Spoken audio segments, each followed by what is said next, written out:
This is the Montreal Bias. That's weird to say. Zack Kassian, Sean O'Neill. How are you, Sean? I'm okay. How are you? I'm not doing bad. Here we are in the middle of summer. We should introduce ourselves to those listeners who, for them, this might be the first time they've listened to the Montreal Bias, formerly known as the 2-4 podcast. But we've moved over to Rabid Habs, now the official podcast of Rabid Habs magazine. So we gave ourselves a mini rebrand. How's it feel to be rebranded? Feels good. Feels good. I've always wanted to be rebranded. I know. It's very concerned about my brand. Brand is important. What's that? Brand is important. So a rebrand, it says something about yourself. Well, it says you're willing to change, willing to do better. We're going to try. Nah, we're not going to try and do better. Let's be honest. Try and do as well. We'll try and do as well. That's the most. I'll get it going here. Pour myself some bevy. What are you drinking tonight? I've got a little bit of Woodford Reserve here. Ooh. Yeah. One of those nights. It is one of those. Well, I just, I want to have an adult beverage and talk some hockey after a couple days of a lot going on in the NHL. Yeah, no kidding. Jesus.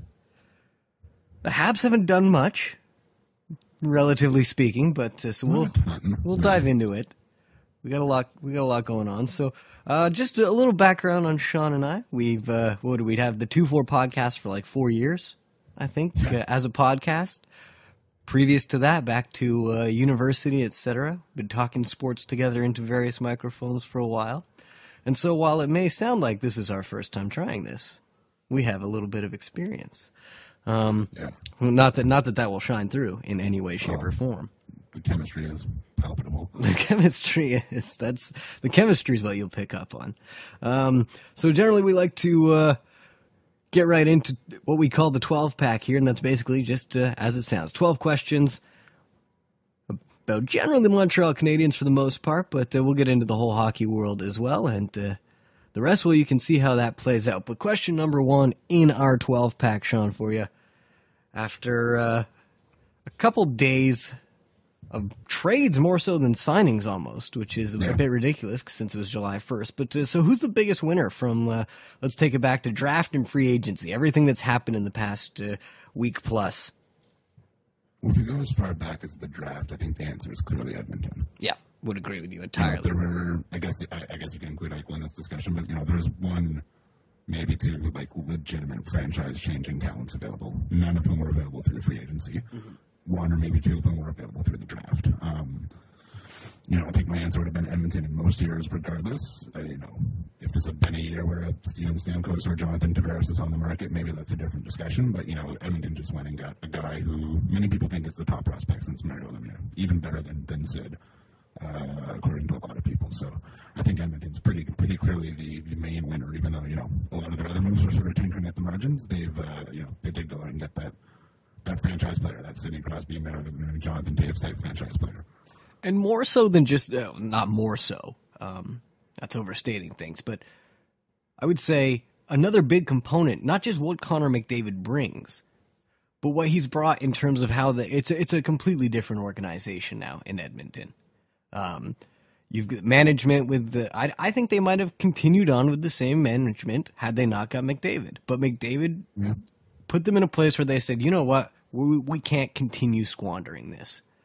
And so Chiarelli's been brought in, and I already like the moves that Edmonton's doing. I mean, signing Sekera for 5 years is not signing Benoit Pouliot for 5 years. It's a pretty smart signing. I've liked what I've seen them do. When you hear what they've really been in on, they've been quite aggressive in intelligent moves. You hear that they were in until if they'd had any willingness, I should say, from Boston to trade Dougie Hamilton. That was something they wanted to be a part of. They've been in on big things, positive things. It's a whole new world for Edmonton. And yeah, that's all been made possible by the addition of Connor McDavid. But it feels like the dawn's finally come for that Oilers franchise. We've been waiting for it a long, long time, longer than any of us expected. But it does seem like it's on its way now. Yeah, it does. And, new GM, new coach, and I don't know, I might be in the minority on this. I think they've still got one move left. Mm-hmm. I don't see how they would go into battle with all of those forwards and still, average-ish decor and I guess they made the move for Cam Talbot, and maybe they think they're settled in goal. But I still wouldn't be shocked if ever like Nugent Hopkins or Yakupov or someone is sent in some direction. Well, I don't think you can expect to improve that much if you go out there with the same defense. Yeah, I agree. It's the same. It'll be the same problem. They'll have that, that franchise first line center, but him, especially in his rookie year, Yeah, exactly. Won't necessarily make up the difference for bottom 5, bottom 10 defense and a bottom 5, bottom 10 goaltending situation. So you're not, well, we'll get into Cam Talbot later, but you're not convinced that makes the defense that much better? No. No. Same here. Anyone else? I mean, Edmonton, the kind of the easy one to underline. Yeah, Edmonton's the easy one. I guess Buffalo's the other easy one. They got the other, they got the other guy who's arguably a franchise talent there in Jack Eichel, and they swung a pretty big deal for Ryan O'Reilly, who, after Kessel might have been the second most talented player to switch teams. You think about it, that's a pretty formidable top six they've put together in Buffalo these days. Yeah. The rebuild's over. They're officially in, Oh, yeah. It's going to take a couple years before they turn into a contender or anything, but I think the bottoming out phase is over in Buffalo. Yep. They got Bilesma behind the bench. I think he's one of the smartest men in hockey, and they've got a really good-looking top six now. Really good GM, too. Yep. Watch out for Buffalo. They're going to be interesting. And maybe a goalie, too. I'm not sold on that. Me neither. And he's better than what they had last year. We mean one of the 12 goalies they had last year. Every time they'd have a goalie in there that started doing okay, they'd trade him. No, it's not what we're here for, sir. We need to. And, I guess two other winners. I like a lot of what Anaheim's done. Yeah. And by the way, they're still below the salary floor. How do they do that? I don't entirely know. I mean, they must just be paying Getzlaff and Perry a ton of money and not really paying anyone else. But for a team that The rest is just child labor. Pretty much. I mean, for a team that was very close to getting to the cup, for them to not be at the floor yet and have that much maneuverability, and they're never going to be a max team, but they've never been a floor team either. Like, that's a team that's going to spend a bit more money or trade for another piece or two. Yeah, but I can't get behind the Bieksa deal. Why not? He's not very good. I beg to differ. I've always been a big Bieksa fan. I think he's on the decline. I think at that, I don't love the Bieksa move. I like it, especially for what was already a pretty strong blue line. They're not bringing him in to be their number one guy. He's kind of their number 3 or 4 defenseman. That's true, but no, that's not. It's not. I don't think it's a crushing move, but I don't love that one. The trade, the best move, I think, is got to be Calgary Flames adding Dougie Hamilton. I mean, where do you get a guy like that besides Boston? And then you want Sagan, you want Kessel, you want Hamilton. You can get them out of Boston easy, but besides that, where else are you going to get what could be not a generational talent, but certainly one of the top blue liners of his era, quite possible, and you go and land him relatively easy.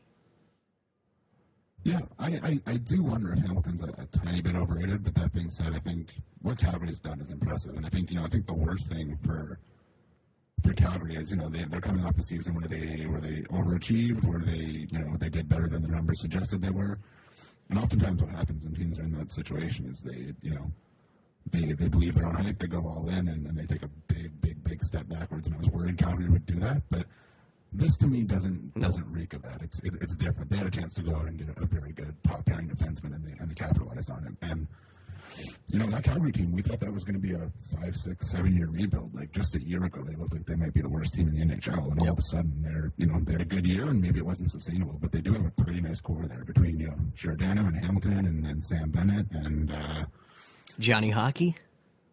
Yeah, Johnny Hockey and Moynihan. Like there's a nice little core there now. Boring Sean Monahan. No, it's a decent team they've got in Calgary. They could miss the playoffs this year. Sure. Wouldn't shock me. Wouldn't shock me if they regressed. Wouldn't shock me if they won the division, though. That's also fair. It's a stretch, but it's not a great division. It is a stretch, but there's something there. And I like Dougie Hamilton more than you. He was alone. I watched a lot of Bruins hockey this year, and he was the only person who looked decent on that team. In a season in which everyone struggled, he was asked to fill in for Chara and did it. He didn't do what Chara did at his peak, but Chara's not at his peak anymore. And Hamilton came in and played extremely well. when they needed him to. I would say the lone bright spot on an otherwise miserable season in Boston. Yeah. And they lost him. Yeah, they did. We'll get into Boston. Anyone else we're forgetting? I don't think anyone else is a huge winner. I think all the teams won in a sense that everyone seemed to be a little bit smart this year. Yeah. It's not the stupidity. Every one of those deals I came in, even with the Burlesky, I was delighted that it was Boston because everyone expected that to be the overpay of the offseason. It might be a bit high, but Burlesky could be worth that money. I would say at his high end, he's worth that money. Yeah, he's not going to. Exactly. I was thinking we were looking at 5.5 for the guy. Yeah. I thought we were looking at that for Justin Williams. Yeah, that's apparently Bergevin offered him more, though. He just did not want to come to Montreal. Maybe Terry, maybe. Maybe, or maybe the team is not as close to a cup as we think it is. Or maybe he still feels bad for what he did to Saku. Or that. And Justin, stay out of Montreal. Well, he will be. Yeah, I know, it's easy to sound threatening now. I really wanted him. I think Pittsburgh's the other winner. Yeah, but, for a team that hasn't had, for a team who's, seemingly had this window where we all thought they were going to win 2, 3, 4 cups, and they're still stuck at one, largely because, the most talented player of his generation has been playing with Chris Kunitz for 3 years now. No, and I don't disagree with you, and I love the addition of Kessel. I think he scores 60 next year, I honestly do. I got him north of, he's never cleared 40, I know, he's never played with Sid. No, that's a very valid point. My one concern with the Penguins is it's maybe the most top-heavy team I've ever seen. Yeah. I mean, it's not as though their one problem last year was they were a scorer away. This was a team that had the season lasted 2 more weeks might have missed the playoffs. There were a lot of issues with the team. I don't know that Kessel solves them all. He certainly gives you another weapon, and he's going to be dangerous, and he's going to have, most likely, what I expect will be a career year. I don't know that this makes them that much better of a team. This might not have been the best way to spend that money. Or maybe you move... no, you don't move Malkin, but maybe you move... What else you got? I guess that's the problem, right? Yeah, that is the problem. Unless you move... Fleury, that's the guy you got to move. And Letang for Fleury. Yeah. I'd move Letang. Nobody's going to take Fleury, but Letang I think is overrated. I think he's highly overrated. Yeah, it's an interesting way to build a team, but, they do have what I consider 3 of the top 10 forwards in the world. Yes, they do. And that's not bad. It's a decent place to be working from. And you're right. There's no depth there, but at least they finally have someone to pair with either Sid or Malkin. And I keep saying he's gonna score 60 because he's going to be playing with Sid. Now a lot of the post-draft analysis is saying that they might not mesh together super well style-wise, but Malkin and Kessel very well might. Well, it might be arguably even better for Kessel. Yeah, exactly. No, he's going to have a huge year, no doubt about that. I'm excited to see what the old potato does, but I'm glad I finally get to like Phil Kessel. Yeah, because I've always had a soft spot, pun not intended, but sweet all the same, for Phil. I like tubby players. I got a thing for the fatties. I like Phil. I like Dustin Byfuglien tremendously. If this is your first time listening to this podcast, I will frequently reference Dustin Byfuglien going forward. I like DSP for he's got a little bit of chub. Yeah. Who else? Who's the best fat player you can remember in the NHL? Outside of the great Dustin Byfuglien. Berger? Yeah, Berger was a bit chubby, wasn't he? A little bit, yeah. Goalies are different, though. You can be a fat goalie.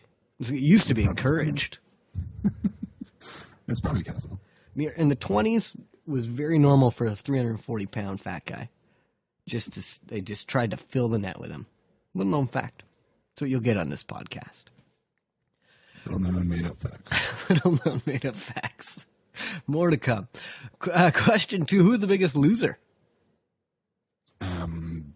As we said, the Plesky deal wasn't as bad as I thought it would be when the announcement just came out, but I don't know what Boston's doing. No. I know they're hard up against the cap. They're really hard up against the cap, but Chicago's shown there's kind of a way to do that. And I don't know what the game plan is in Boston, because it seems like they're going in 17 different directions at once. Yeah, we've got this slotted in, so stay tuned for question number 7. We'll really get into the Bruins. I agree with you. That's the team that lost. We'll try and figure out what they're doing.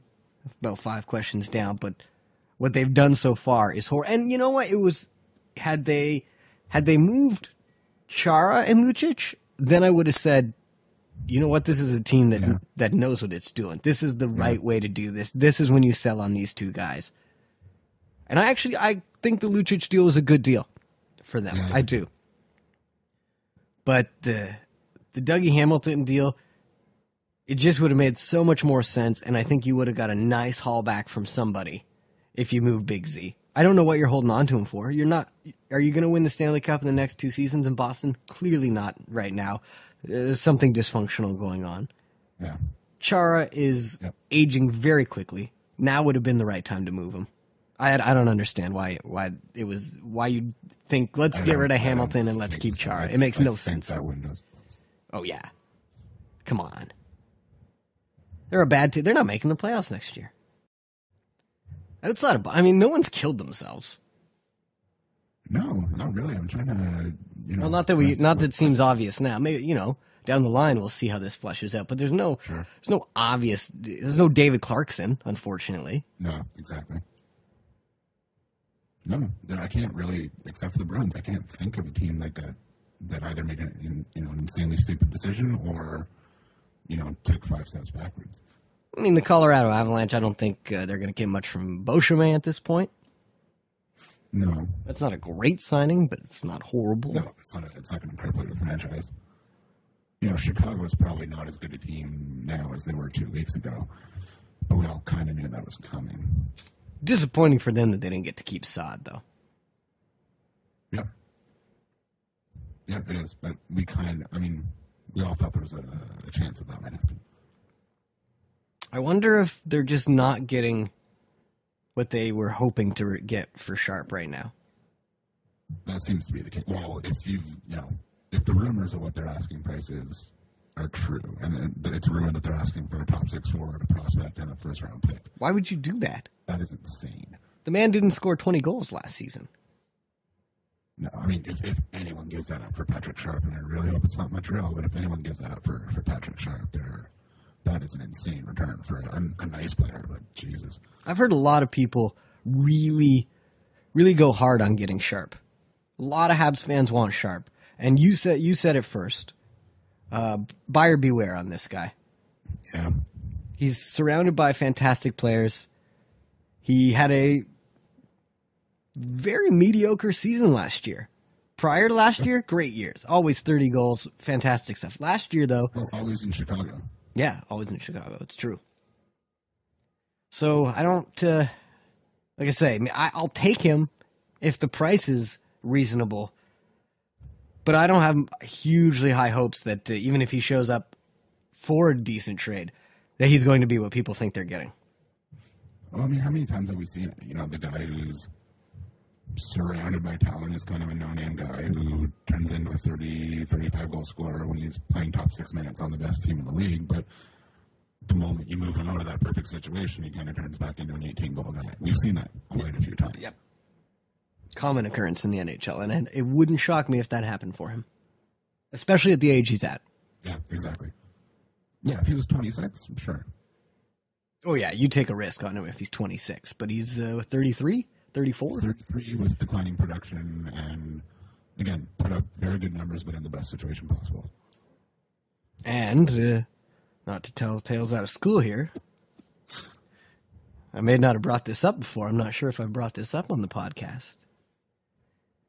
Likes the other players' wives, I hear. It's just what I heard. Allegedly. There is that. He will sue us at some point. We will achieve that fame we need, and then this podcast is going to blow up. You know how many listeners we could get in if suddenly the Montreal Bias was sued for libel by Patrick Sharp? Yeah, so please, all listeners, do your part.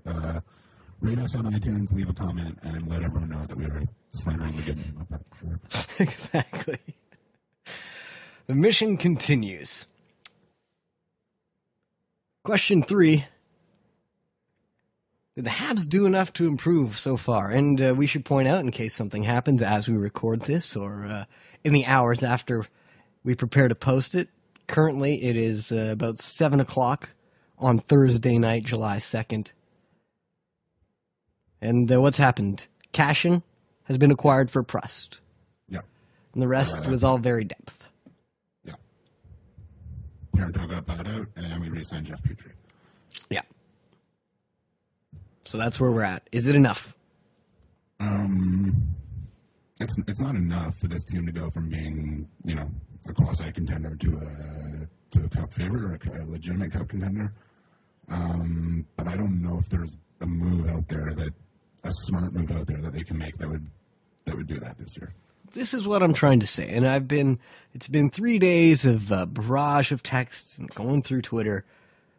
This evening I've been inundated with the texts from the boys back home, very upset that nothing's happened yet, that Bergevin has done so little. Sometimes patience is your only course of action that's going to do anything for you.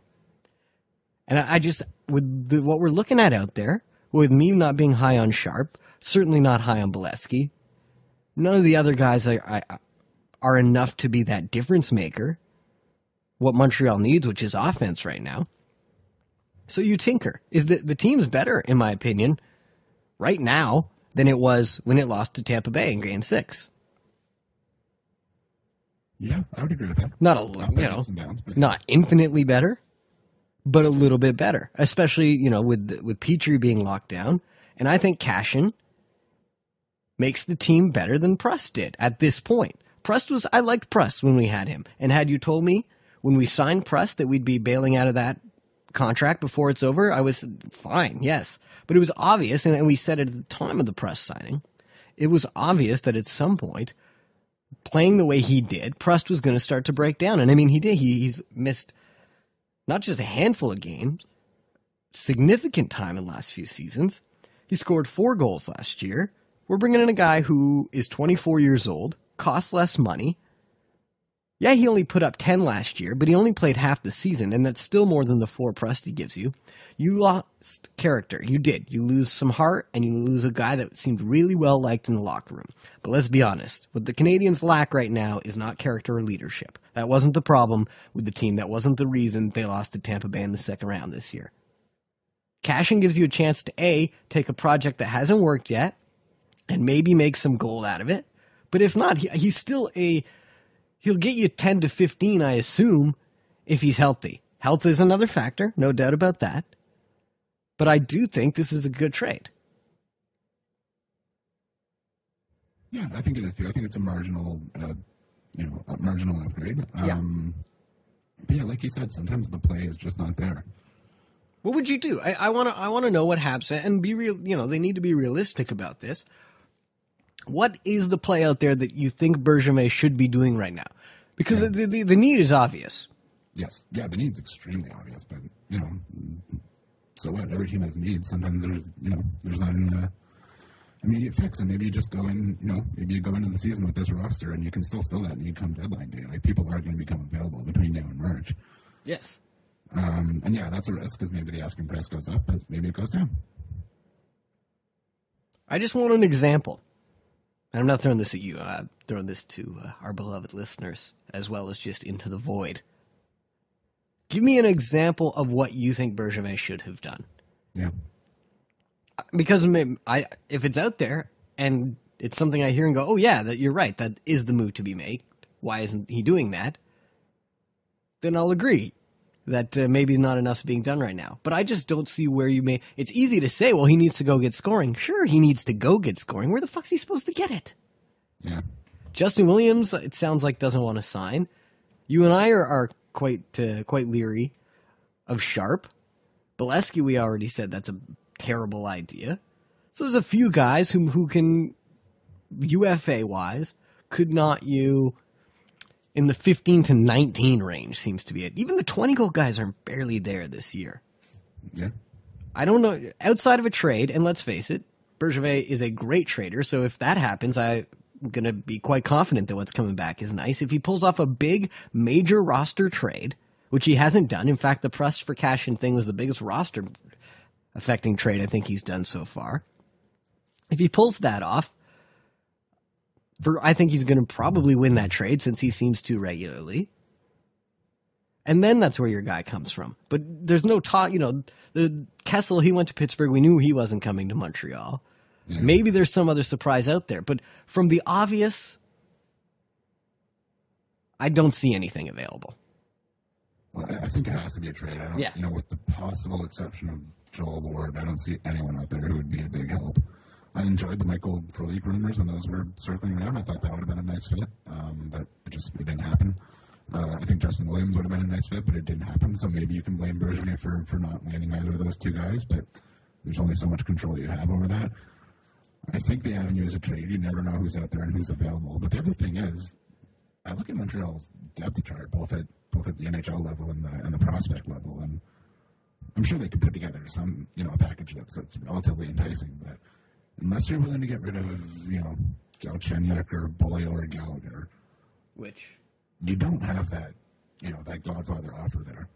No, you don't. Or unless you want to get rid of, 3 straight first-round picks or something. There's some decent pieces on the team, but there's no one there who you can really dangle that's super enticing that I can see. I'm going to continue to preach patience. So much for Lars Eller and Tenori.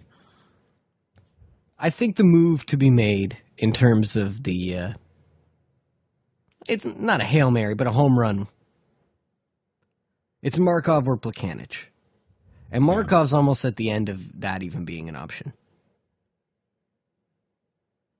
Yeah. And I don't know this. I talk myself into trading and then talk myself out of trading Plex all the time. Yeah. And listen, I like him, but as much as we like the guy, I don't, he might be one of those guys that you're a little disappointed on the return when you send him out. And if you're not getting a decent return on him, if the return's not impressive, then what's the point? Exactly. Yeah. If there's one concern, scoring's the concern, obviously. But if there's one issue I have with the roster makeup right now, it's mostly the pieces that are there don't quite fit, which also makes me think there's a trade on the way. There's just, with the buyout of Parento, you left yourself very, very light on the right wing. Yes. You've got guys who just don't quite fit with the roles. Not necessarily the roles are being asked to play, but they're shuffling between roles because, look, to me, in my perfect world, and Bergevin said today that we can all calm down. He didn't think Alex Galchenyuk was going to be center. He was just trying to take some of the pressure off. So we can reimagine the world that we've been imagining for the past few seasons. And that is Alex Galchenyuk at center. I believe he had something like 10 points in 13 games at center this season. Actually looked very good at the position, which is why we were all confused when he was sent back to the wing. But I think he was mostly sent back to the wing because of what I'm talking about right now, which is you got Desharnais who can only play top 2 lines. And I don't mean he's necessarily a top 6 center in terms of talent, but the third or fourth line is a completely useless place for Desharnais to be playing, especially when you have Lars Eller, who's a clear-cut, obvious third-line center. Very, that's the third-line center you want. Maybe you're paying more for him than you'd like to, but all the same, not bad as a third-line center. Plekanec is a perfect second-line center if Alex Galchenyuk becomes that elite first-line center. So to me, David Desharnais is the odd man out there. But, even if you want to move Plex or Eller and you think Eller can move into that second-line center role, which remains to be seen, but if you believe that and you want to move Plex and Desharnais into even the second-line center role while Galchenyuk on the first, I wouldn't like that as much, but if that's the move to be made, I just think the right guys aren't playing the middle right now. It's fucking up their respective roles. And so if you can move a center and preferably Desharnais, and I don't care if you don't get a return on Desharnais. I think he's one that you say thanks for the cap space, thanks for your service, good luck out there. Yeah. Get a 5th back. Sure. Yeah. It's just my 2 cents. Alexander Semin on a 1-year deal. Yeah, on a 1-year deal, give me 7. Sure, if you got space for it. I'd definitely take a flyer on that guy. Marty St. Louis, I said I'd take a flyer on, but he decided to retire this afternoon. Yeah, I would have preferred him to Semin, but yeah. No, I'll take a one-year chance. Obviously, you're going to be buying low on Semin. I can't stand the guy. I think the chances of that working out are 1 in 10. Well, can you see? I mean, it's probably a waste of time with Michel Therrien as your coach, really. Yeah, that also seems like oil and water. Yeah. But if it's $1 million for a season of Semin, and you might get something out of that. Yeah, yeah. I don't know if you're buying that low on him, but yeah. I'm interested to see how low he goes. Yeah. TJ Oshie got moved today. He would have been an interesting piece. Interesting, but does TJ Oshie change the Montreal Canadiens enough? Probably not. For what you'd have to... Well, maybe. I mean, the Caps didn't give up a ton for him. But Felique was the guy I was circling, Yeah, I think that would have been the best addition. I would have been happy with that signing. Even at the term that Edmonton gave him, Calgary gave him was pretty decent. Yeah. I mean, who the hell knows? Maybe we offered and just didn't want to. I know he has ties to Montreal, but maybe he didn't want to come here. That's the thing about free agency. We always pick up the pitchforks when. Yeah, but who the hell wants to go to Calgary? We don't know what the offers are. We don't know where these guys want to go. We don't know what their wives and girlfriends are saying. Yeah, exactly. Oshie is a right winger, though. I think Oshie's one of the most overrated players in the NHL. Yeah, I wouldn't disagree, actually. You never want to get one of the most overrated players in the game. Just don't feel like that's not a great move, generally. Probably a good point. This is TJ. You trust a TJ? Sure don't. That's exactly. Move us along here, bud. That brings us to number 4. We've touched on it already. Did you like the press for Kassian deal? Yep. Just to reiterate what I said, smart move, not overwhelming, but very much in line with what we've seen Bergevin do so far. So very light improvement, but, they add up. Yeah, I mean, they got a player who's younger and cheaper and more productive. Yep. So that seems like a win to me. He doesn't seem to bring much in terms of the intangibles department. No, not at all. And when the first thing you hear him say when he gets traded is, I probably could have done a lot more in Vancouver. Well, no, that just gets me excited. He can do more. So, I mean, there are question marks there, but Prost was getting near the end there, and, it wasn't a horrible contract, but it wasn't a great contract by any stretch of the imagination, and, I mean, it's obvious that Kassian's upside is much higher than Prost's. And you just dropped 7 years, I believe it is, age difference between the two of them. If you're getting younger while getting better, and it's getting more affordable, that's just wins all around. Is it huge wins? No, but it's substantial. It's something. Is this anything? That is something. Yeah. We'll see. I think the hope is that either him or DSP, one of those two, turns into that top 6 power forward. Yeah. That's the hope. I don't know if either of them will, to be frank. Nope. But that's, to the certain extent that I can see a plan sort of developing, I think that's what they're hoping for. If one of them could, that would just be fantastic. Yep. They've both shown flashes. At times, they've both been some of the more sought-after young players in the league. Both have been compared to a young Milan Lucic, to both of their detriments, I'd say. But yeah, and a lot of the stuff that came out of Kassian is really interesting. A lot of people saying he's one of those guys who's big, so people expect certain things out of him, but he's not. That's just not the guy he is. He's more of a playmaker than anything. And he doesn't mind the physical stuff, and he'll drop the gloves if he has to, but. He was almost weirdly cursed to be 6'6" and 225. If he was just a normal sized guy, people would probably see him more for what he is. This won't be the first time that we take someone out of Vancouver and add a new polish to them. Dale Weiss. Yeah. Well, I'm not trying to even talk myself into Zack Kassian. I don't expect a ton from him. No, because I remember when he got traded to Vancouver, and I've kind of, I thought that was a bad trade for Vancouver at the time, and I've kind of been very critical of Kassian ever since. And like I said, the stuff you hear coming out of Vancouver isn't super encouraging. But again, I think, like we said, if you get younger and cheaper and more goals, Yeah. And a 5th-round pick. Well, that's the Bergevin special. He will not do a trade if you don't give him a 5th-round pick.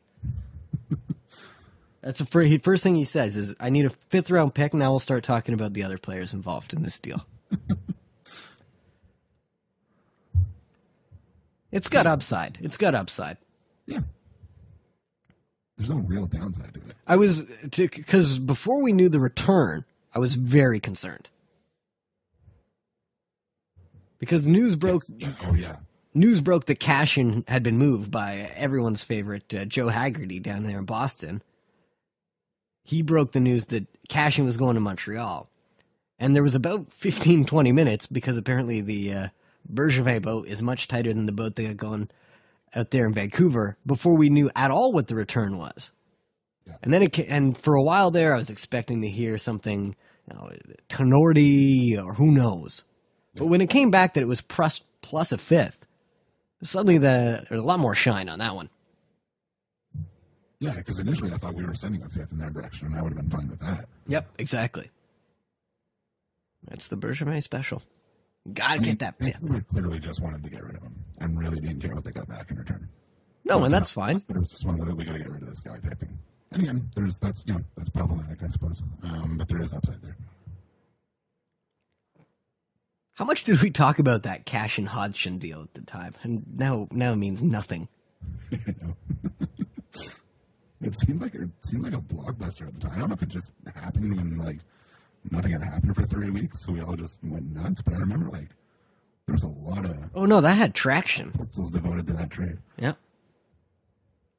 Now one got bought out, the other's being given away. Yeah. Life's tough in the NHL. Did Hodgson get picked up by anyone? Nashville. Oh yeah, you're right. Nashville. You can play with Ribeiro. Yeah. That's all I'm going to say about that. Yeah, let's move on. Where are we? Oh, here we are. Number 5. Did the Leafs get enough for Phil Kessel? I guess it's another one of those things where they just wanted to get out of there. They got cap space, which is what they wanted, I guess. And they got... and they won't even spend to the cap this season, I don't think. No, which is wise, but it's crazy because Toronto is not a cap team. I still think they could have... it seems like they could have gotten more for a 35, 40 goal guy. Pretty sure we would have given him more. Yep. No, I'm a lot higher on Phil Kessel than most people are, so maybe his stock's overinflated in my mind, but that seems like a pretty minimal return on that. No, it's a hugely minimal return. It's like scores on the planet. Pittsburgh fans and media are shocked that it didn't include Pouliot. Yeah.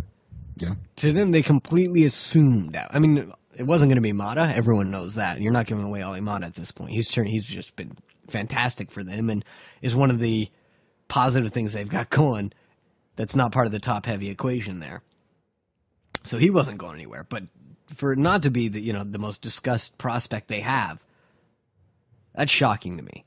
You'd think they could have waited it out a little longer. And as we were talking at the top of the podcast, it's not as though there's free agents who are going to be able to... Rarely is there a free agent who's going to do what Phil Kessel does. But, most years you've got a few of those guys who are going to pot you 30, and they get huge contracts. Phil Kessel was your best shot at adding a real game breaker. So for him to have gone for what looks like a fairly minimal return just because things had soured here in Toronto, for me, it's a big mistake to have not at least got a piece back. You just gave him away. You gave him away. And I know you're trying to wash the slate and you don't give a shit about the fact that, at a point he cost you 2 first-rounders, et cetera, et cetera. It's just about making that culture change. You put yourself in a much better position if you maybe hang on to Phil Kessel for another half a season. You could at least get a first-rounder and an actual player of an elite prospect that you can put in your lineup, I would think, at the trade deadline. Yeah, I think they would have done a lot more at the trade deadline, but it's obvious they wanted to move on. I think that's a mistake, though. I would agree. I think that's impatience in the rebuild. Yeah, you'll move on, but what, are you going to make the playoffs next year? No. I hope you get close, because that'll mean everyone goes back to stupid again. but you're going to finish dead last. Keep Phil Kessel. Is Phil Kessel so poisonous that you can't have him around? I don't think so. I don't think so. I don't think so either. I think that stuff's wildly overblown. Well, when Simmons is the main trumpeter of it, when Simmons is the main trumpeter of it, you know it's pure horse shit. I guess we're not in the room, so we don't know. But unless things are every bit as bad as his fiercest critics would lead you to believe, then this seems like a minimal return. I think the guy's quiet. I think he's a little bit stupid. I've said that before. I will continue to say that. I think he looks fat, even though he's actually quite the athlete. I think he doesn't do well in social situations, so that comes across as a little bit rude to the media. And the media here in Toronto need you to, give him a hand job once in a while. They really want to feel important. And Phil Kessel treated them like they weren't important. And so they, you get these pieces like the Simmons piece that comes out today. Phil Kessel on a team where he's going to be the third best player. I don't think they see him as the savior in Pittsburgh. He's just another piece. Where the biggest disappointment's probably Fleury.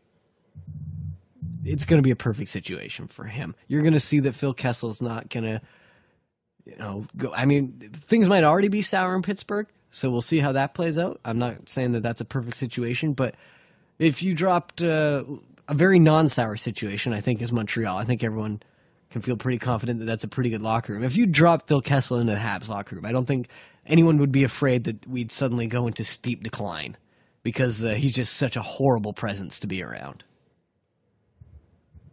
I don't even know. Besides having to walk around him, would you even notice him? Yeah. Just sitting there, mouth breathing, let him score 40 goals. Yep. Since he's been in Toronto, Ovechkin's the only player in the league who scored more goals during that time span than Phil Kessel. Gave him one. I mean, they got some. No, they got a first rounder, but a heavily protected first rounder. Yeah. It's going to be a bottom of the pick first rounder. I mean, still, it's a first round pick, but it's not. There's no chance. If you look at even the first Kessel trade out of Boston, and how that wound up being Seguin, that was a trade where the risk was involved. If you have a shit season like Toronto did, you suddenly have put yourself in a very bad situation. Yeah. Whereas this way, it's guaranteed. Just for those of you who don't know what I'm talking about, if Pittsburgh misses the playoffs, that first rounder does not go to Toronto. Toronto gets their second rounder back, which suddenly makes it a very not good deal. And Pittsburgh could miss the playoffs, I think. I mean, what we're looking at 24 months, maybe less, 18 months since Phil Kessel was looking like a Hart nominee until the wheels fell off the Leafs for one of several times. Mm-hmm. Going into Sochi, I don't think there was any player I was more concerned about than Phil Kessel. Yeah, that's true. Yep.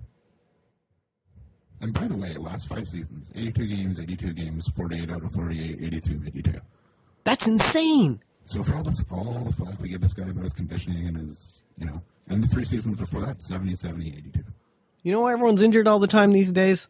Working out too much in the off season. Phil Kessel rests his bones. I would have loved to have seen him. It would have been perfect in Montreal. Yeah, I really would have. I mean, I assume there was no way they were going to send him our way, but could have made a pretty sweet pot there. That would have been fun. Make him an offer they can't refuse. Because then I believe... I don't know what that would have been, though. Well, apparently not that much. Look what they accepted. Yeah, that's true. You'd think the asking price would have to be significantly higher to move him within the division. Within the division, sure, but it's not like they sent him out west. Yeah, that's true. The Leafs aren't. It's not like the Leafs went and messed up entirely with what they've done. I mean, for the most part, I like the things they've done. The Winnick signings, the P.A. Parento. That's a good risk for them. Why not? You're looking to finish low. But I do not love that trade. I think they could have done better there. I do too. And they're just in such a poor position right now. You need to do, especially when you're moving out. They got 2 huge assets. One's Phaneuf, one's Kessel. You need to get the right return on them, and they didn't, quite frankly. Kessel's a much bigger asset than Phaneuf is. Exactly. Kessel one of the elite players in the NHL. Yeah. I don't get it. I would have tried to get more. We move on, except we'll be talking about it forever and ever. Number 6, speaking of the Pens, are they now favorites in the East? Obviously, I don't think so. I guess if I was an odds maker, I guess Tampa's still the favorite. But man, I like this deal a lot for Pittsburgh. I don't think it does enough for them. I don't think it fixes any of their problems. Well, their biggest problem is lack of depth, which I know they don't still have depth, but they do have another great player. When was the last time you saw a team this top-heavy succeed? Or a team this top-heavy, period? But in my experience in watching all sports, you get an extremely top-heavy team. Everyone talks about them. Everyone gets excited because there's name 1, 2, 3, and 4 that you can say, and these guys are some of the best at their positions. All on the same team. But it's 60 minutes, and it takes everyone out there. They just are lacking so much everywhere else. If they had a dependable goalie, and Fleury was not even the issue with them in this past season. I like Fleury more than you do, actually. Most people do, to be honest. I think I'm pretty hard on Fleury. Fine. Okay, he's fine. Let's even say he's fine. I still don't see enough. Matt, okay, he's going to continue to develop. That's another nice piece. I don't think they have. There's depth. They don't have secondary depth. They've got this amazing Crosby, now Kessel. For the people who are fans of what the fuck's his name now on the blue line? Oh, Letang. Letang, sorry, slipped my mind there. Probably the bourbon. Those are great players, apparently in Letang's case. But what else is there? I think you need to fill that in better. I still have New York ahead of them. I still have Tampa Bay ahead of them, obviously. And I still have the Montreal Canadiens ahead of them. I might even have the Islanders and Oilers and Capitals ahead of them. Yeah, the Caps look really good. If they'd managed to, and I realize they probably couldn't do this with bringing on Kessel's salary, if they'd managed to hang on to Ehrhoff and Paul Martin, then I think they probably would have been the team to beat in the East, because their blue line's pretty good. Yeah, but they've shed them now. Yeah, and what else are they bringing in? They've got to be cap tight. They've got a lot of good young defensemen coming up, but yeah, I guess you're right. But man, that's a really good top 6. I think there'll be a sexy pick next year, but I say beware on this. Come on, we've been watching sports a long time. These top-heavy things rarely work.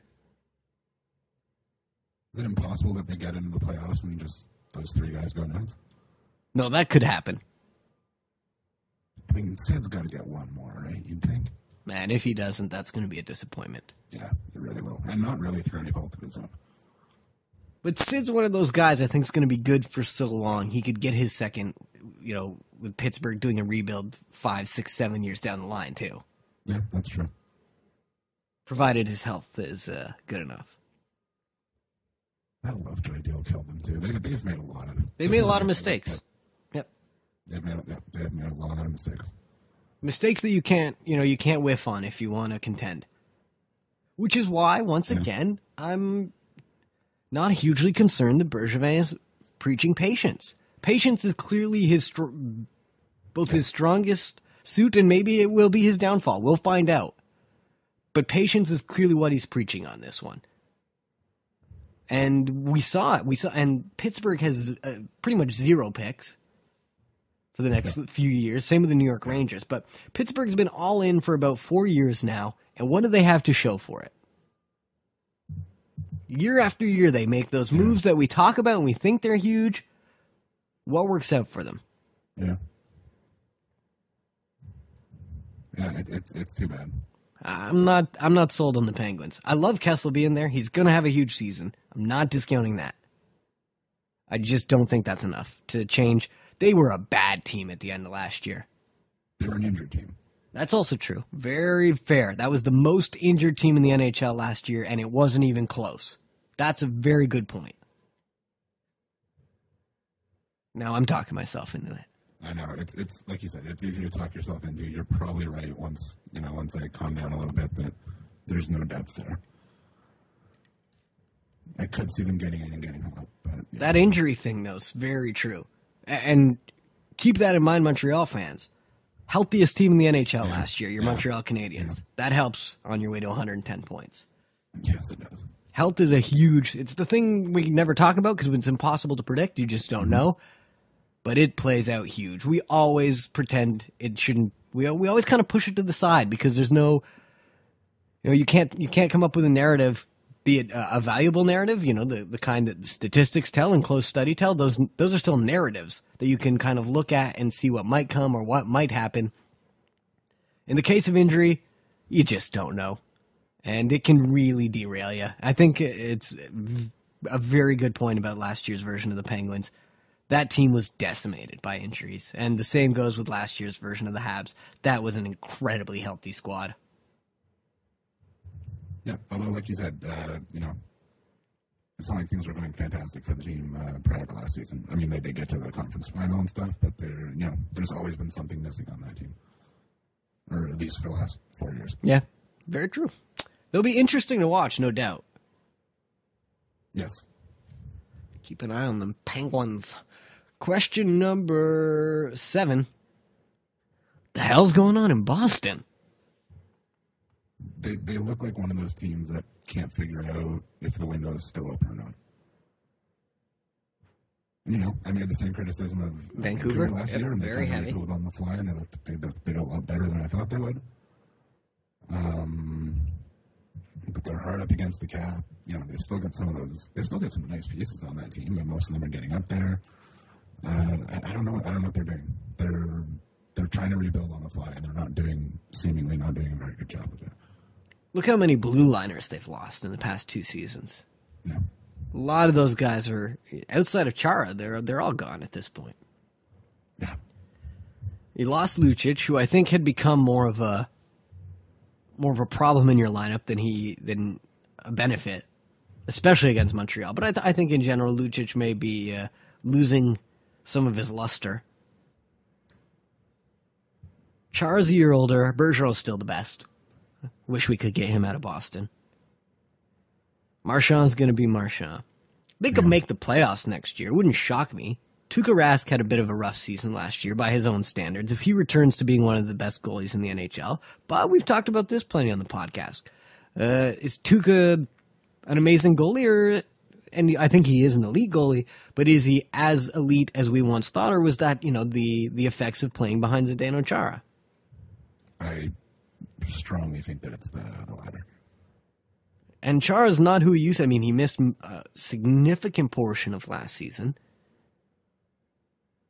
He seems to be into that phase now where he's beginning to crumble. If Chara has a bounce-back season where he looks like the Chara of even 2 years ago again, the Bruins will probably make the playoffs once more. Yeah, and he might have one of those left. He could. He just might. He has much more than one. He got a full summer to rest for the first time in years and years. Yeah, that's a very good point. Yeah. The Bruins had played a lot of hockey. Don't forget that. Yep. At the same time, I don't know what the hell they're doing. No. It's not as though, as I said right off the top, if they dealt Lucic and Chara, then I would actually have them penciled in for the playoffs this year. And I'd say I would have respect for what Don Sweeney seems to be doing. I suspect, though, they're starting to make the moves that resemble more closely what the Toronto Maple Leafs were doing a couple years back. Looking for that truculence, looking to be completely the Cam Neely team. Yeah. And Peter Chiarelli might have been the smart guy in the room there, keeping it from becoming a team that is considering hiring Mike Milbury as the head coach. Yeah.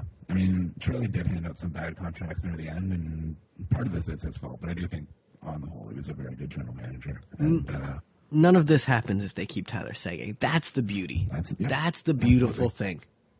That's the artistic point I love about all this, is if they just held on to Tyler Seguin and didn't overreact because he went out drinking a couple nights, none of this happens. The Bruins continue to be a major terror in the East. They're maybe the favorite in the East going into next year. I can't not continue talking about it. I'm sorry. Maybe we keep bringing it up too much, but I'm not even saying the why I'm sound giddy when I'm saying this, but it's just true. It changed everything. It was such a huge mistake And now they're feeling the effects, and it's just ripple after ripple of what may be mistake until they're a dreadful team once more. I mean, they were laughingstock for a few days there. Yep. Which felt nice, especially with people complimenting the Leafs. Yeah. Number 8, we've kind of touched on this as well, but is there a player out there that the Habs should be in on? Well, we've touched on it in a way that, no, I don't think the guy they need is out there right now. You balked at this. Everyone else I've talked to has balked at this, but I'm going to throw it out on the podcast anyway. I like the idea of bringing in Brad Boyes for cheap. And it's going to be cheap because he was just bought out of a $2.4 million. Now, is that a red flag? Sure. Huge red flag. But I think that's a risk. I throw $1 million at Brad Boyes to see what he can do. Yeah. Look, I'm not going to blow. That's not a blow you away offer. But that's who I would like to see them get right now. I'd be happy with that.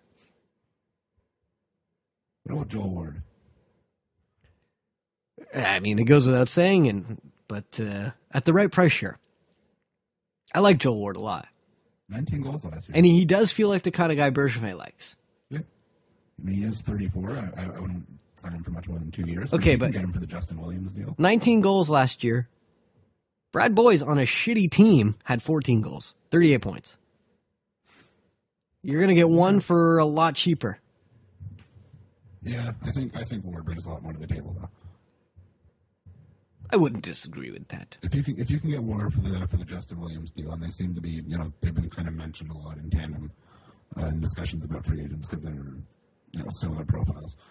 I think he's you're not winning the cup because you're bringing Joel Ward, but he's a nice ad, actually. He's a nice ad of the relatively uninspiring list of names that are still out there. No, I'd be quite content. I'd be encouraged if the Canadians added Ward. More so, and to be completely honest, I would prefer Ward at Williams money than Williams at Williams money. I don't think I would, but I like both of them. I'd take Joel Ward. Mike Richards? Yes, definitely. 1 year, $1 million? Is it worth it?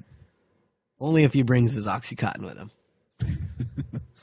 Off-ice stuff aside, I would be more willing to take a flyer on Richards than Simon. Yeah, I agree with that. But that off-ice stuff is... I think they're both done. Entirely? Well, no, Simon's going to play somewhere. Yeah. Richards might be done. Yeah, he might be. Simon had 6 goals last year. What a fall from grace for Mike Richards. And I mean, I'm not even talking about the legal stuff that seems to be hanging in the balance at the moment. I mean, this was one of the... He looked like he was going to be a Joe Thornton type for years to come. Yeah. Just an absolute force in the league. But get yourself some habits. You may not remain the elite athlete.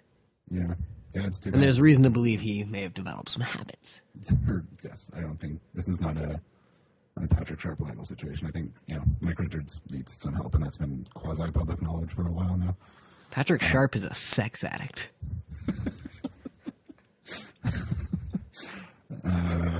That's the title of the podcast. Oh, definitely. Yeah, no, Richards is, but he needs some help. I mean, the other thing is that we have to take into consideration is there's a smidgen of cap space. There's not a ton of cap space on this team. But no, that's very true. There's probably no one out there that can't afford, put it that way. Because, there's not a lot of cap space, but there's no one left. No one that you can't get in there. Yeah, there's no one that you can't get in there once you've got Galchenyuk signed. Yeah. Eric Cole, Michael Ryder. Just former Habs. I think Cole's got more left in the tank than Ryder does. Oh, yeah, I would. Like it last year. I wouldn't be that upset if Cole came back. Neither am I.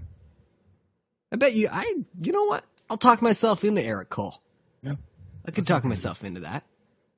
He seemed to enjoy himself in Montreal. We enjoyed him. He was the lone bright spot in that season. Yeah, that was a fun, random 18 months. He played really well for a really bad Habs team. Yeah. Bring him back. Done. All right. Podcast's over. Still got questions and a bunch of other stuff, but once you solve all the problems, there's really no point in going on. But we will. We will. Question 9. How do we assess the Danny Briere PA Parento trade 1 year later? Kind of looks like it was two washed-out players who got traded for each other, right? It'd be one thing if Briere lit the world on fire this year. I don't even remember what his final stats were, but I don't think they were, They were worse than Parento's, I think. Is that really? Yeah, they were on. It was like the same. Briere was not. There was nothing left to Danny Briere. Yeah. And probably not a whole lot left on Parento either. Oh no, he's gonna light it up in Toronto. Based on how upset people were that they bought him out, I mean, this is probably a 35, 36 goal scorer next season, is my guess. Yeah, 8 goals, 4 assists last year for Briere. Yeah, which So is pretty much identical. identical. Yeah, it was. I guess it's a better trade for Colorado, right? They're off the books on it now. Yeah, I guess. But were those shootout wins from Parento worth it? That's the question. No, probably not. Probably not. Uh, Is it a wash at worst? Sure. A trade that seemed notable at the time, but really in the end it was just two kind of big names, but two guys who had nothing left in the tank. So you don't believe that Parento, given proper minutes and a coach that he gets along with, is going to have a huge season? Because there's people who believe that. A huge season? No, I could see him bouncing back-ish next year to the tune of... Well, he's going to get minutes. Who the hell else is playing? Yeah, he's going to get minutes, Tyler Bozak, greatest center in the world, set him up like crazy. Can I see him scoring 16 or 18 next year? Probably. Not probably, but I can see that. I think that's a stretch. I do too. But, that would be in line with his career averages prior to the last couple seasons. And this is not an Terrier apologists podcast by any stretch. Sean and I are not fans of Michel Terrier. We deal with him because we're not quite out there with the pitchfork crowd either. But if this is your first time listening, I think it's fair to say that we are not fans of Michel Terrier. So in no way is what I'm about to say a defense of Michel Terrier.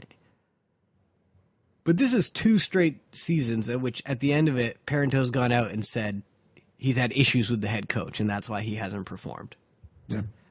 Now, those 2 head coaches, one was Patrick Roy, and the other is Michel Terrier, who both of them might be kind of jackasses. I don't know.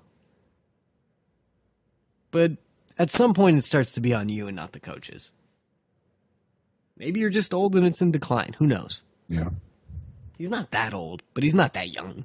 He's not that young. He's 32, 33. Yeah, and some guys just age quicker than others. Yeah. And keep in mind, this isn't, for some reason we seem to have a memory, this collective memory of P.A. Parento as a 25 to 30 goal scorer. He was never that. Once in his entire season, he got scored more than 20. Yeah. And that was on that Avalanche team that played luckier than any team I've seen in a long, long time.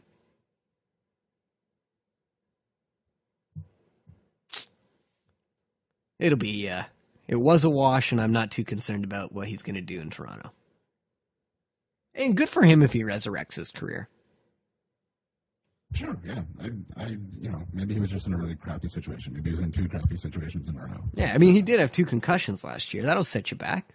Yeah, sure. It could also end your career. I'm not heartbroken over the loss of P.A. Parento. And for the moment, the Toronto Maple Leafs have replaced Phil Kessel with P.A. Parento. Yes, that is true. Should work out. Now you're trying to finish last. I get it. Question number 10. We haven't even talked about the NHL awards. No, there's been so much that's going on. Will Carey Price win himself another Vezina? I mean, you would think so. Given his age, given his talent level. I almost thought he was going to win a second Vezina that night. I would guess yes, although I also assume if we went back and, looked through Hockey Reference and looked at Wikipedia, like, we would probably find some pretty good goalies out there who only won one Vezina. Yes. You know, Lundqvist, I think, only has one. Like, you can, you know, we do the same thing with the Hart Trophy, where we talk about guys like, oh, this guy's going to win 5, 6, 7 Hart trophies. But, you know, Jagger only has one. Doesn't Sidney Crosby only have one? Crosby's got 2. He's got 2 now? You know, Jagger's only got 1 Hart. Ken Griffey, I think, only won 1 MVP award. Like, That's bullshit. These things are hard to win. And we assume if a guy is a top 5 player for 10 straight years, that means 2 or 3 or 4 trophies, but it doesn't always. And a lot of the time, their success hurts them. Yeah. Because, you know, it's people get bored giving it to the same person every year. Yep. So, yeah, I would think that he will, because he is the best goalie in the world right now, and he, you know, seems he's at the peak of his powers, and he's young enough that you'd think his prime will go on for another 5, 6, 7 years. But it is possible, you know, it is possible that this is the only one. Be way better if he Pedro Martinez is this thing. Yes, that would be much better. 4 straight Vezinas, which, if you're asking me which is more likely, does he win the next 2 Vezinas after this, or does he never win another? I think I would vote for more likely he wins the next 2. Then never wins another. Yeah, maybe, yeah. There was It's been a while since it's happened, but maybe we're due for... I mean, nobody's had a season like he just had in a long, long, long time. Thomas can't close, but yeah. And had Thomas been younger, we probably would have seen several Vezinas from him. Yeah, yes, absolutely. Age is what robbed him of a truly amazing career. I mean, he was a slow developer, too. It's not as if he was amazing in all the time while he was trying to figure himself out. Obviously, something clicked at some point for him, but I do think age was what hurt. You know, his peak came absolutely. A little bit too late. Yep. Oh, yeah. He was kind of fat. Yeah, we can add him to the list. I didn't like him, though. He wasn't on the list of fat guys I like. Can't imagine why. I know. He just seems so likable. Actually, I kind of didn't mind Thomas until we found out about the true Tim Thomas. He became an insane person. Maybe he always was. He probably always was. Or maybe it's that piece of shit Phil Kessel who made him that way. Handing him anti-communist literature all the time. No, I'm not sure if Phil was having... I'm not sure Phil could read. Political conversations with Tim Thomas. I'd like a cookie, please. Hot dogs. He finished his hot dog. He wants dessert. He's a grown man. That he is. So we're not supposed to make fat jokes about Phil Kessel, Sean. Fair enough. Disagree. I disagree. I think he's a great player, but let's look at him. He does not look like a fantastic athlete. No, he doesn't. Neither did Tony Gwynn. Love Tony Gwynn. Yeah. I'm still going to make fun of the fatty. Not now, obviously. Come on, people. Question number 11. Martin Jones, Cam Talbot, Eddie Lack. Big goalie names that have moved here. Do you believe that any of them is going to end up being a number 1 starter? In likelihood, I think Jones is the most talented of the 3, followed by Lack, followed by Talbot. But man, how many goalies have we seen who look good in relief who just couldn't handle it as number 1 guys? I'd have some faith in Cam Talbot if he wasn't like 27 years old already. 27 years old, no real pedigree to speak of. Sweet Ghostbusters helmet, though. Sweet Ghostbusters helmet. Yeah. Do not discount that. One of the most defensive teams in the league. And he put up really good numbers, but he's a little Andrew Hammond-ish to me. Yeah. You know, Jones looked really talented, but he's also playing on the, I don't even know how good Jonathan Quick is anymore. Me neither. And, Jones put up very good numbers on one of the best possession teams of his era. Lack looked really good last year. But again, it's, go back to the same stuff where it's small sample size and it's, I don't know. I'm kind of hesitant to be fully on board with any of them. It also wouldn't surprise. I think Jones is the best, but even then, I don't know. It wouldn't surprise me if all 3 wound up being good. That would surprise me a lot, actually. I think that there's when my voice goes that high, it means I'm trying to talk myself into something. They all looked good, but Sure. that being said, you're right. Goalies rarely, this often happens. And it's easy to talk yourself into them based on what you've seen and the sample size being so small. Because don't forget, of all the positions, goalie's the position that is studied most by the opposition. Yes. Yep. There's a reason that a lot of goalies come into the NHL, hot rookies, and don't do much the rest of the way. So once there's a book out on Eddie Lack, once there's a book out on Jones or Talbot, who knows what becomes of them. So you're right. I think it would be more of a surprise that all three wind up good than if none of them wind up being much. Eddie Lack would be great if this was the 1930s, though, because that is a strong 1930s hockey name. Like, he's destined for the Hall of Fame in 1930. Vezinas looked amazing when he was 25 games. That's a good point. And he's on, like, there's, if we said that, we could think of so many of those guys. Mm-hmm. Who were, promising backups who looked great in relief, but as soon as they got that number one job, they couldn't do it. Yaroslav Halak. Yeah, am I right?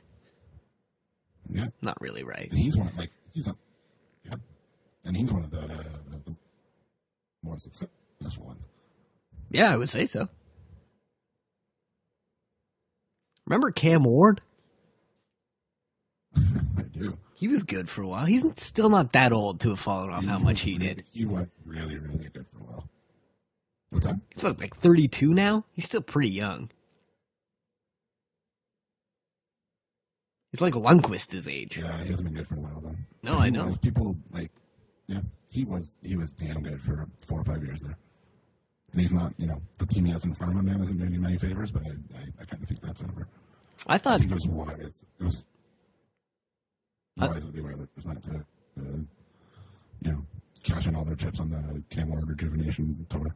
I still think he might get moved, but I don't really know who would want him. Neither do I. All right, round us out here. All right, the 12th and final question. Hockey Hall of Fame was announced over, I don't know if it was over the weekend or recently, Monday, I think. So we've got Nick Lindstrom, Chris Pronger, Phil Housley, and Sergei Fedorov. Do you have a problem with any of the inductees? And by that, I mean Phil Housley, because I can't imagine anyone has a problem with any of the other three. No, Pronger's a clear Hall of Famer. I think it's weird that the guy is traded and still counts against a cap and hasn't officially retired and is in the Hall of Fame. Fair. If you're going to get one of those backdiving contracts, and I know Pronger's wasn't a backdiving one in the same way some of the others were. Pronger's career came to an end prematurely due to injury. But I think if you're going to be collecting that paycheck and have not officially retired, you kind of got to wait. It's not like we're trying to we're rushing Pronger in there. I don't really care. It bugged a lot of people more than it bugged me. I didn't lose any sleep over it. Getting paid more than that. Deservedly so. Bobby Bonilla deserves that paycheck until the end. No, I get what you're saying. It doesn't bother me that much. In fact, I don't care at all. But it's a podcast. Got to talk about something. So, no, it's of course that's a fantastic class. You know what I've learned the most about this class, and I find this happens nearly every year with one of them. You start seeing their highlights, and you go, Jesus, I forgot how good that guy was. And for me, that's Sergei Fedorov. I forgot what a force Sergei Fedorov was at his peak. Truly did. And I don't think we appreciated how good Sergei Fedorov was at his peak. I mean, the guy won the MVP and the Selke in the same year. Yes. That's really hard to do. That is really hard to do. In fact, I don't know if it's ever been done before. And I can't, Taves would be the closest. He's the only guy who might do it, yeah. And he'll probably never put up the points to win the Hart. No, you're right. Housley, do you have a problem with him? No.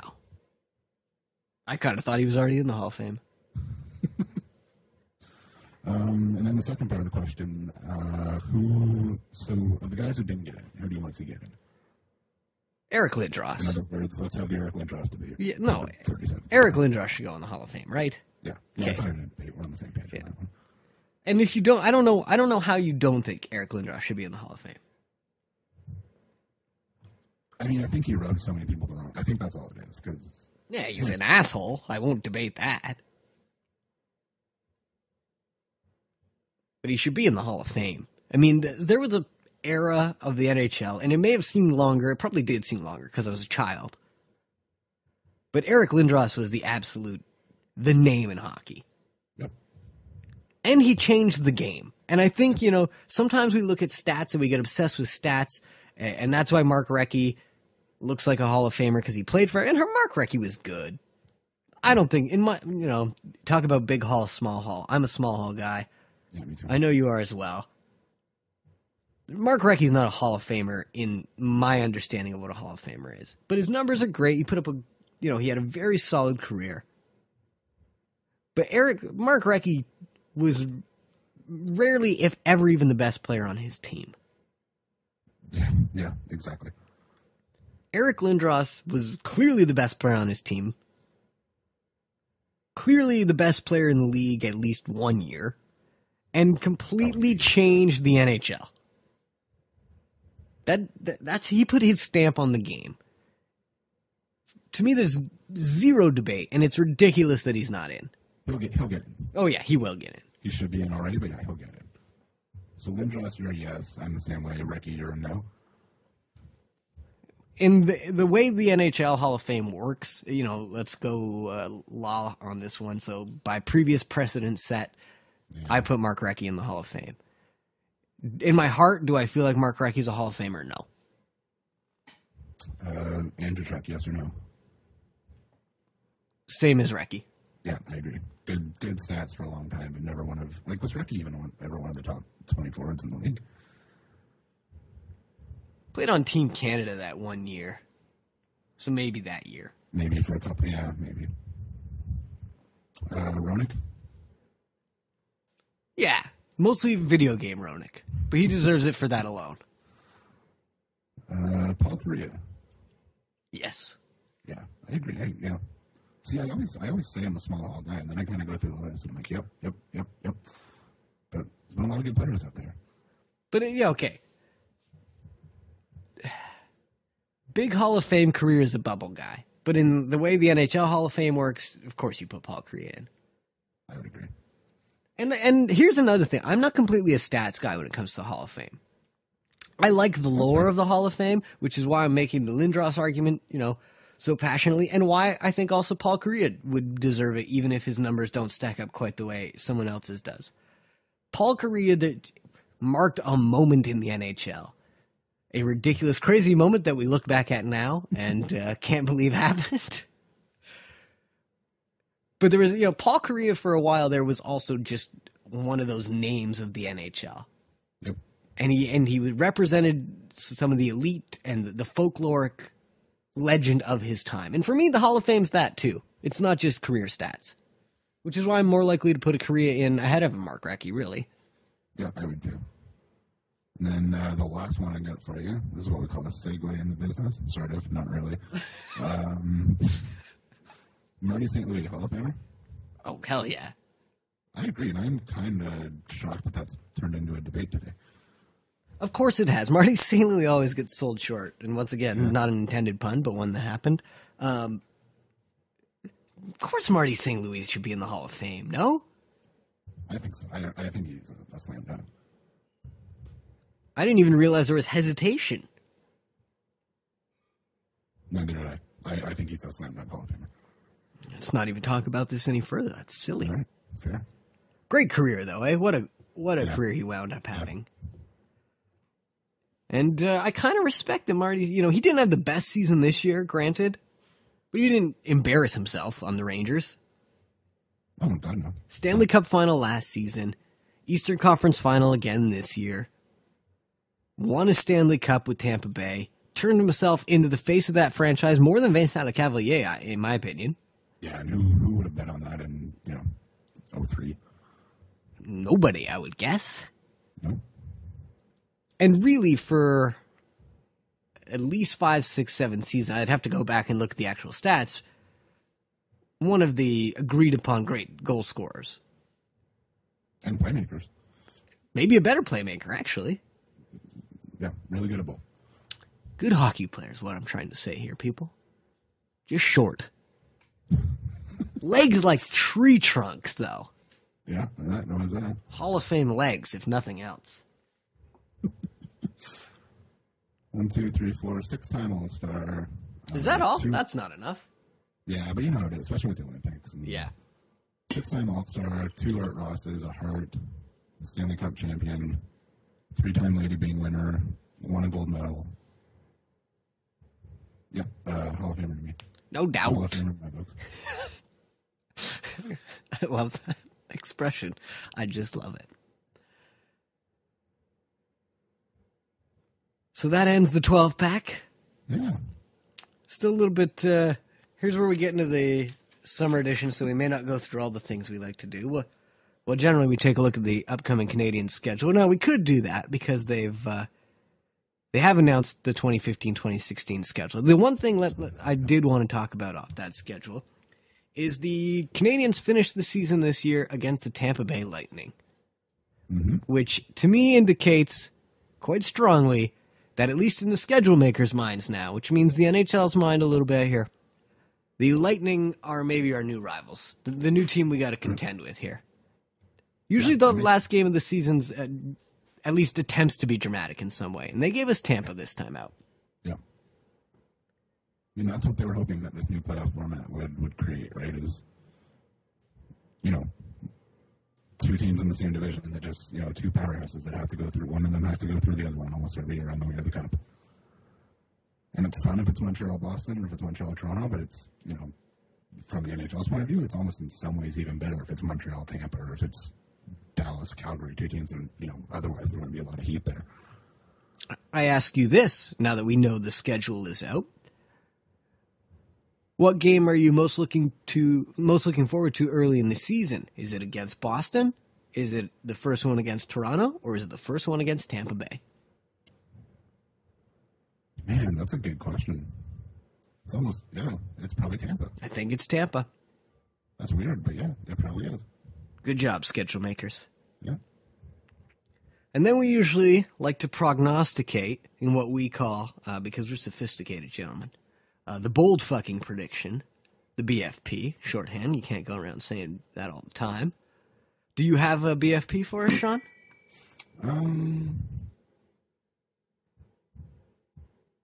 No. Good job. Perfect. I think, all right, let's go. I think they've got to bring in one more guy. Like we said, that missing piece isn't out there, but, I mean, there's literally not. They need another right wing. Yes, they do. There's not that guy on the roster right now. So your predictions, they're bringing in somebody? But I think it'll be Joel Ward. I'd be happy. 2 years, $7 million. Now you got bold at the end. That's good. Thank you. Do what I can. Thanks for trying. I'm giving that a 50% chance of happening, thereby declaring it not bold. Fair. Yeah, I'm sorry about that. Mine might not be very bold either. I should have thrown in some details. The Mike Richards arrest is going to lead to a lot more problems being sussed out in that LA locker room. And I mean, so what do we have? Voynov pleading no contest today. You got Jared Stoll arrested in the offseason. I don't even know if that's a bold prediction or just me stating fact at this point. Well, I mean, those things there does seem to be a snowball effect sometimes. Snowball being the right word there. I mean, you saw it go with the Expos in the 80s or all of the NBA in the 70s and 80s. It's a group activity. Although I don't know that the Mike Richards thing's necessarily tied to the Stoll partying or Voynov being abusive. Those are 3 quite separate incidents. It's not like they all got arrested for cocaine. No, I don't know if there's I don't know if there's necessarily a drug problem in the LA Kings locker room, but once one of those things starts to come out, there does seem to be a tendency that, people start sniffing around, no pun intended, and they start looking for stuff, and sometimes they start finding stuff. Save yourself, Drew Doughty. Yeah, that would be disappointing. It would be very disappointing. I don't even know if that's bold, actually. It's just stating facts. LA's got a bit of off-ice issue problem going on right now. Yeah. Or that's just such a stupid thing, but I might explain their 9th place finish. That's a better explanation than chicken and beer or whatever in the bullpen. Actual legal issues may be a distraction. Be interesting to see how it happens with the Kings right now. They're in a tough. That being said, this Mike Richards thing is real fucking convenient for LA, isn't it? Yeah, it is. Like a bit too much? Yeah. Maybe that should have been my bold prediction. That it's going to come out that Sutter planted that Oxycontin on him. I don't know if they planted it on him, but could have called up a border agent. And... You're saying this like you sort of believe. I'm talking out of my ass. You're a little bit convinced. I'm 5% convinced. Yeah. Oh, I like that. We got a conspiracy theory. I don't think it happened, but yeah, if you want to get rid of one of the worst contracts in the league, that's one way to do it. Here's a question that I was going to put on the 12 pack before you did a fantastic job stapling 12 together. I was going to ask, which Hab would you right now want to find themselves in a breach of contract moment? Does it have to be getting caught trying to smuggle drugs? No. In fact, I'd prefer you make up, a different crime. And then tell me, basically the question is, who do you want off the books for nothing? Emlyn. And then make up a crime that he can do. He's Russian. Yeah, it'd be easy. Come up, we're not going to, because that's racist, but you just did in your head. You racist. I think Emlyn's the worst contract on the team. Unless, he ain't great, but we've had bigger albatrosses than Emlyn before. It's not Scott Gomez or Rene Bork that we're talking about anymore. I always complain about Darnay. He's really not very expensive. It's mostly I just don't find him to have a point on the team. Yeah, that's fair. Those are my two contracts that I could do without, but the Emlyn deal is much more expensive, and I actually think Emlyn's a much less talented player than Darnay. I don't think Darnay is a bad player. He doesn't fit on what we need to do. I agree. Darnay's a fine player if you're, a middling organization and he's your second line center. That's completely fine. I think he's very valuable in that spot. But he's not. You're not going to win a Stanley Cup with David Darnay as your first line center, certainly, and I don't think you're going to do it with him as your second line center, and he's not a third line center. Yeah, he is kind of stuck in that no man's land. Poor guy. But I'm going to have to call a border bust on him. And another tradition we have here at the Montreal Bias, we do our Marchand of the week, which used to be the douche of the week, but it was Marchand so many times that we allowed it to go to him. Anybody you'd like to single out this week? Only because I'll probably never do this again. I'll give it to Milan Lucic. Didn't do anything wrong this week, but I'm going to miss hating him. Gonna miss him. Although here's my other LA Kings related BFP for you. I texted this to you the other day. Oh yes, this one was bold. Milan Lucic and the Montreal Canadiens rivalry will rear its ugly head once more in the 2016 Stanley Cup Final. That would be fun. That would be perfection. It really would be perfection. It gets called with 2 minutes left in Game 7 for some stupid Lucic thing. That would be great. I'm gonna miss him though. Yeah, in a weird way. I'll kind of miss Marchand when he's gone in a very weird way. Because we like having these guys that we hate. I'm gonna miss Tony Romo when he retires. Like who do you hate on? I mean, there's still Marchand, who is the Marchand of the week namesake. So obviously, we still get him. But also without Big Brother Lucic, he's not even as fun. Yeah, that's a good point. I don't like Big Z, but only because he's a Bruin, I think.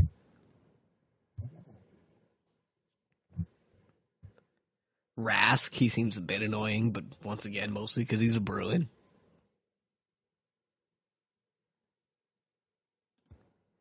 As for my Marchand this week, I'm going to go with Don Sweeney.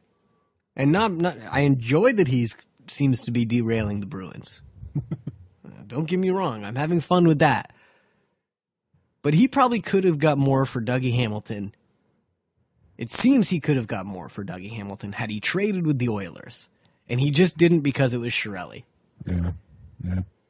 And that's really petty and pathetic to do to the Bruins, who needed a good return on Hamilton, if you're going to do it, which I stand by should not have been done. They didn't get enough back. They probably could have got more. And just because you don't want to deal with your former GM because he threatened to offer sheet, that's a dick move. And it hurt the Bruins, so, kind of a hero in a way for me, but I didn't like it. It's petty. It is. It really is. All right, and finally, 3 stars or a highlight. My third. You got a highlight? Let's hear it. Yeah, that was the Kessel trade for 2 reasons. One is that I've always liked Sid. I've always kind of had a soft spot for the Penguins, and seeing again, they might not even end up playing together, but theoretically, seeing Sid finally get the winger that he's needed for 5 years now. That part was great, and also, I've kind of always had a soft spot for Phil Kessel too. Phil Kessel has plenty of soft spots for everyone. I made fun of him because it's so easy and it's so much fun. Yeah. He always got kind of, like you said, he always kind of got a raw deal in Toronto. And now that he doesn't play for the team I hate more than anything in the world, I don't really need to hate Phil Kessel anymore. I can kind of enjoy his goofy 40-goal seasons. Oh yeah, I'm a Kessel fan now. Sign me up. In my case, I got 3 stars. A third star, I'm going to give it to Keith Olbermann, who can be a bit of a pain in the ass.